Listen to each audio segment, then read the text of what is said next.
These people are amongst the greatest quiz players in Britain.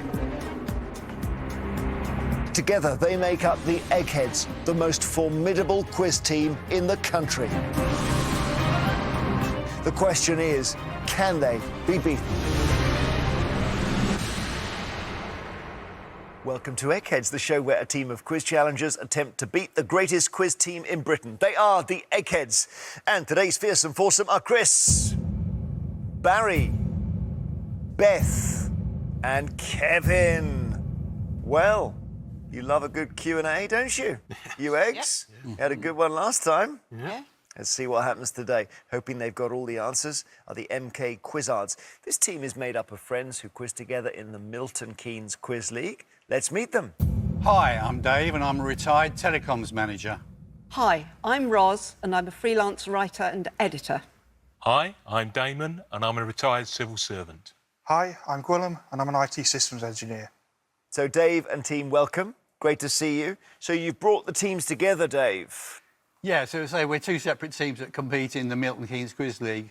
It's quite a topical subject at the moment because hot off the press, a team in the Milton Keynes Quiz League has just recruited an egghead. Oh, yeah? Are we allowed to know which one? Well, I think we can probably ask Beth. Any idea who that might be? Might be me. Oh, is that right? Yeah. So you're in one, but not one of the... No. No, one of the other teams. One of the other teams. OK, Yeah. brilliant. So, and Dave, you build computers. Yes. Have you ever built one as powerful as an egghead?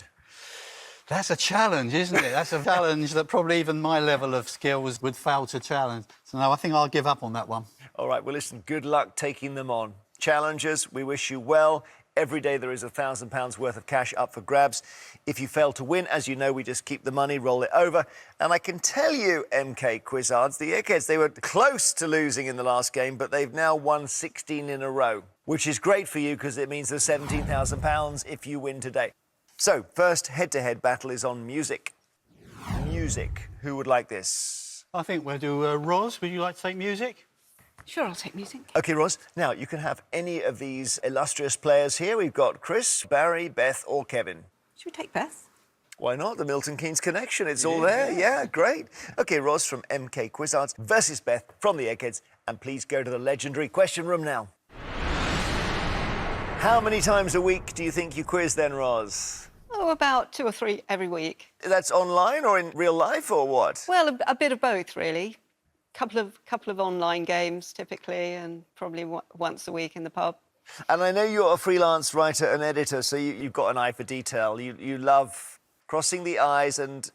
No, hang on, it's crossing... Wait a minute. Crossing the I's and dotting the T's. No, it's crossing... I know. It's dotting. You see, I couldn't do what you do.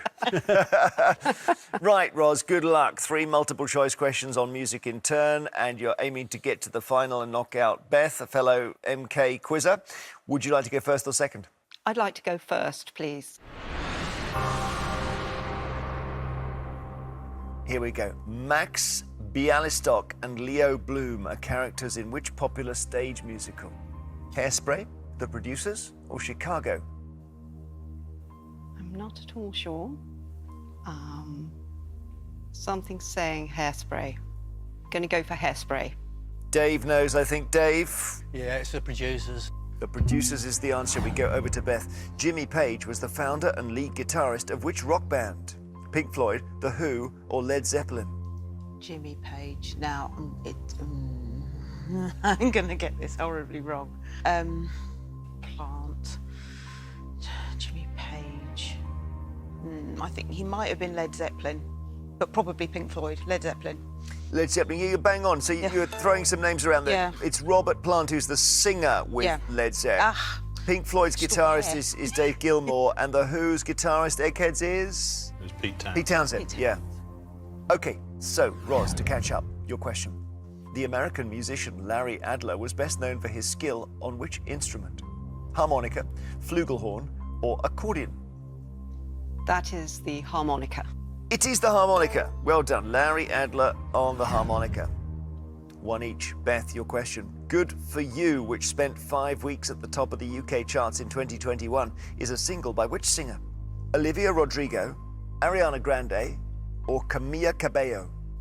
Good For You. Olivia Rodrigo burst onto the scene with driving licence in roughly that time. Ariana Grande. My daughter is a massive fan of hers. I think this might be Camila Cabello. Do we know? Olivia Rodrigo. Olivia Rodrigo is the answer. We're level. Third question. Roz, which of these singers was a main member of the band The Doobie Brothers in the 1970s? Christopher Cross, Don Henley, or Michael McDonald? Yeah. Don't think it's Christopher Cross. Michael McDonald. Correct. Michael McDonald. Well done. Don Henley was the Eagles. Where was Christopher Cross? Who did he sing for? He was a solo artist. So I was going to say, I don't associate him with a group at all. Michael McDonald was with the Doobie Brothers. Well done. So you now need this one. Beth, who wrote the scores for the 70s films Patton, Chinatown, and The Omen? Was it Bernard Herrmann, Elmer Bernstein, or Jerry Goldsmith? Oh, now let me think. I'm torn between Bernstein and Goldsmith. I think this was Jerry Goldsmith. Jerry Goldsmith is the right answer. Phew. So level after 3. As we go to sudden death, Roz, gets a bit harder. I don't give you alternatives. What is the stage name of the man born Michael Barrett in Cardiff in 1948, who's often said to be the UK's biggest selling singles artist of the 1980s? I think that is Shakin' Stevens. It is Shakin' Stevens. Nicely played. Back to you we go, Beth. Carmina Burana is a cantata based on a series of medieval poems by which German composer? I've sung this and it's amazing. It's by Carl Orff. It is Carl Orff. Yes, good play. Back to you we go. Roz, your question. What was the title of the New Zealand singer Lord's 2013 debut UK #1 single? Royals. Royals is right. Good quizzing, because there's a few to choose from. Beth, the single Don't Stop Believin', a version of which became the first UK hit for the cast of Glee, was originally released in 1981 by which group? My son's a fan of this and he's only 12. It's Journey. Journey's right. Back to our challenger. The Prince of Denmark's March by Jeremiah Clarke, used at the wedding of Prince Charles and Diana, is popularly known by which other name? Trumpet Voluntary. Trumpet Voluntary's right. Okay, Beth, by what stage name is the British-Nigerian rapper, singer and actress Simbiatu Abisola Abiola Ajikawo also known? Not a name I recognise. Is it Little Sims? Little Sims is right. Roz, playing well. Which German composer is said to have been inspired to write what became his Scottish Symphony while visiting the ruins of Holyrood Chapel in 1829? You need a first name and a surname. Just running through a lot of composers. I'm going to try Joseph Haydn. It was Felix Mendelssohn. But you're not out yet. Beth, for the round. Which stage musical by Stephen Sondheim is set in ancient Rome?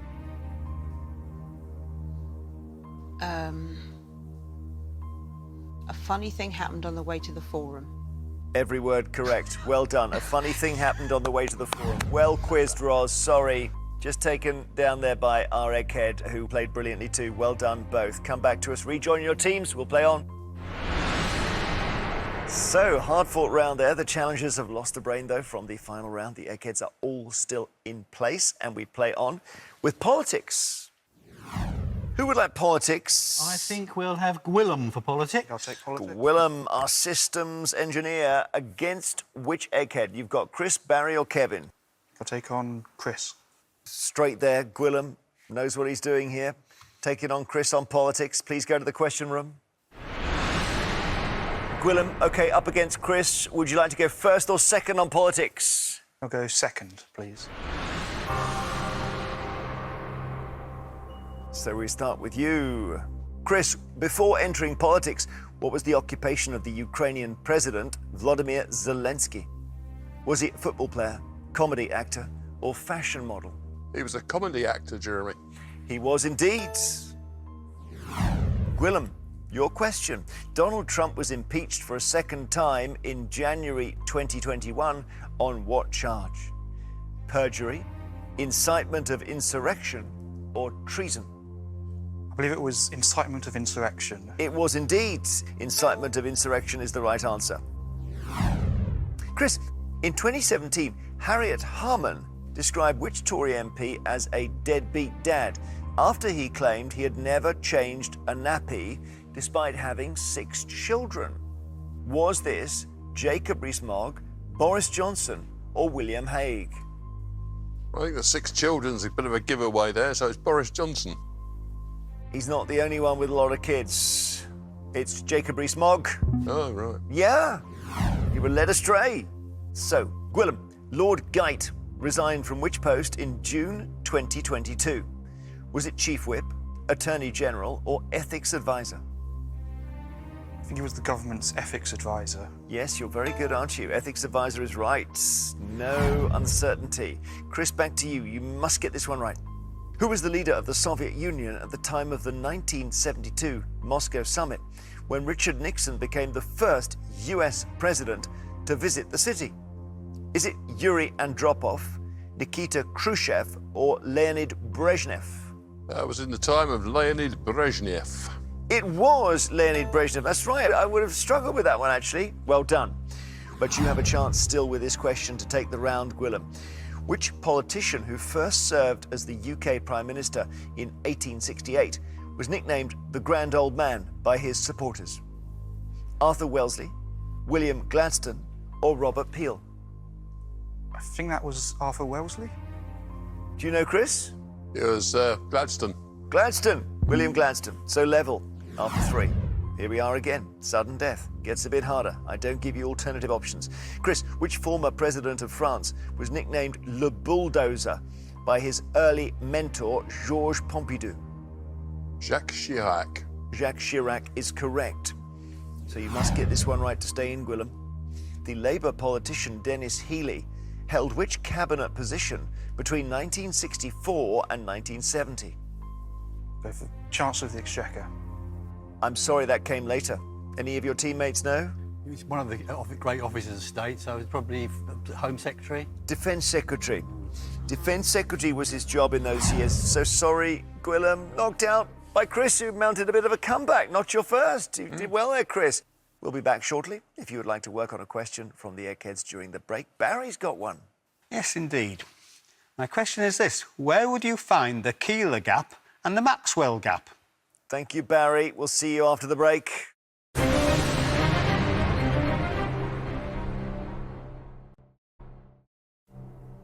Welcome back. Before the break, Barry set us a question which was, where would you find the Keeler gap and the Maxwell gap? Always tempted when I hear the word gap, I go London Underground, Barry. No? It's a little further out than that. Well, hang on, before you say, Dave, I think you want to go at it. Only a vague recollection it might be the rings of Saturn. The Rings of Saturn? Spot on. Well done. Well done. Brilliant. And well done if you got that at home as well. As it stands, the MK Quizzards have lost 2 brains from the final round, but they're playing well. The Eggheads are still somehow all there. And the next subject, the last before the final, is sport. Who wants sport? Yeah, I definitely. think that'll be Damon, yeah. All right, Damon, brilliant. Retired civil servant. Against which Egghead? It can be Barry or it can be Kevin. Which one do you want? Go for Kevin, go on. Sure. Yeah. Kevin it is then. Can't be avoided. Might as well. Damon from the MK Quizzards to take on Kevin from the Eggheads. Please go to the question room.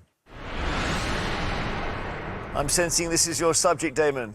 It is Jeremy. OK, well, good luck against the great Kevin. 3 questions on sport. And would you like to go first or second? I'd like to go first, please. So, your first question, Damon. Good luck.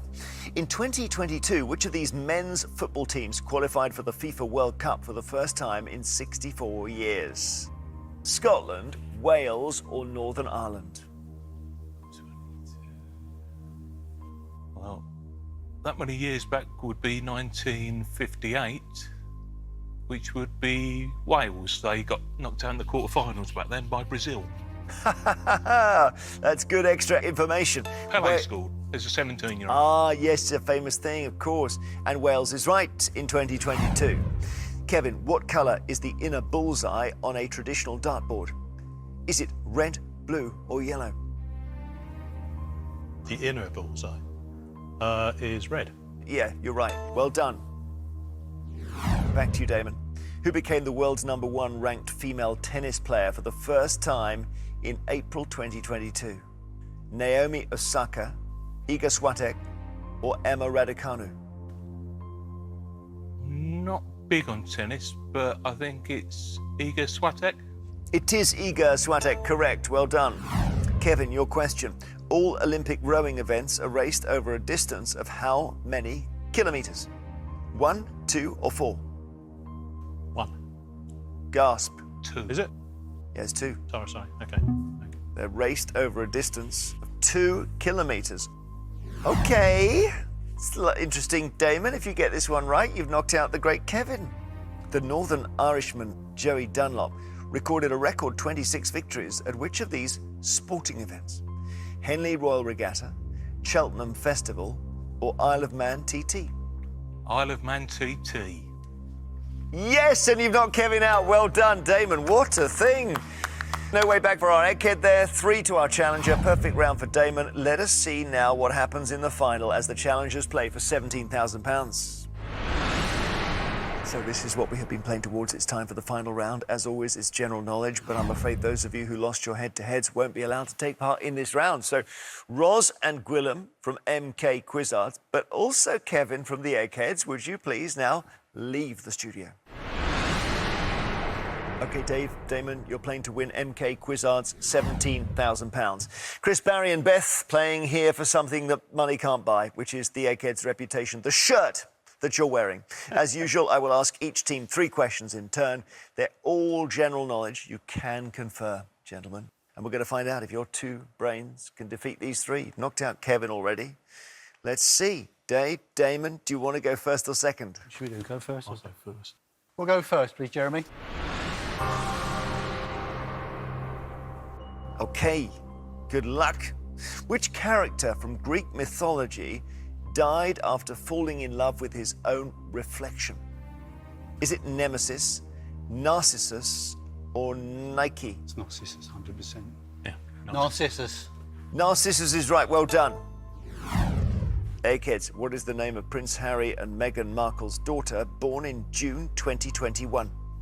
Savannah, Charlotte, or Lilibet?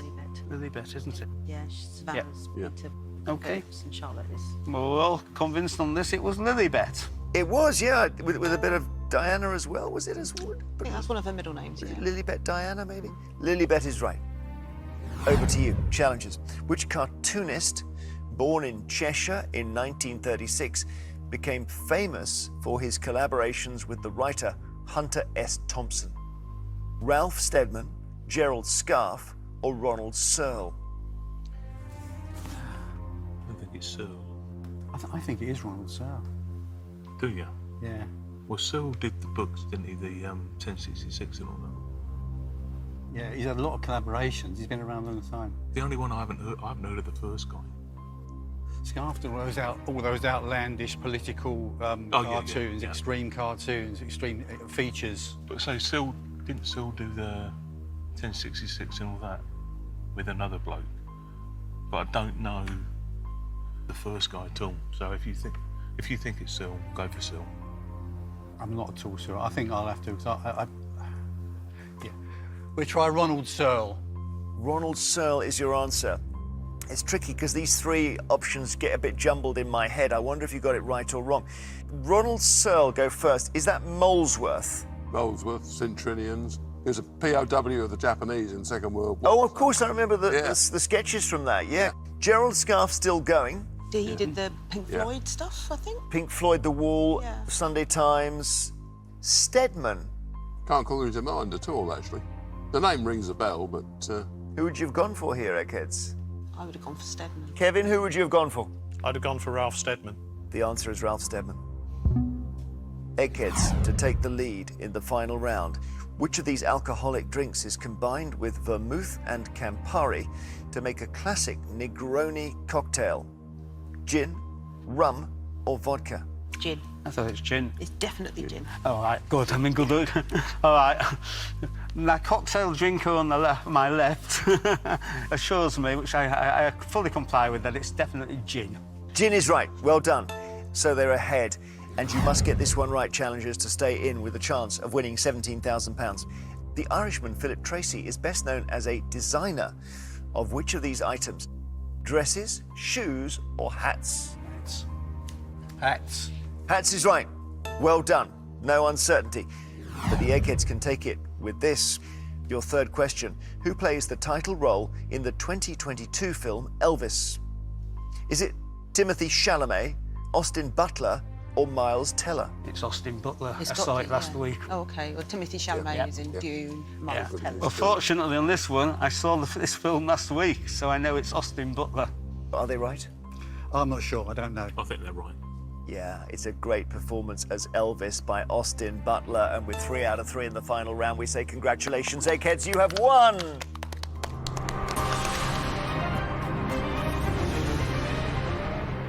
Oh, it ended too soon on a cartoonist. Sorry, guys. OK. Great to see you play, though, every single round. You really, really played well. The Eggheads have done what comes naturally to them. Their winning streak continues, though. So the challengers don't take home the £17,000. We keep the money, we roll it over to our next show, and we wonder, Eggheads, if you will somehow get the jackpot to 20. Well, one show at a time, the next team of challengers will stand to win £18,000. Can't wait. Till then, goodbye. For all the hottest topics getting the nation talking, you can join Jeremy Vine weekday mornings here on Channel 5 at 9:15. And tonight, from broken bones to DIY disasters, every second counts in the new series of Casualty 24/7 at 9. Next, Police Interceptors.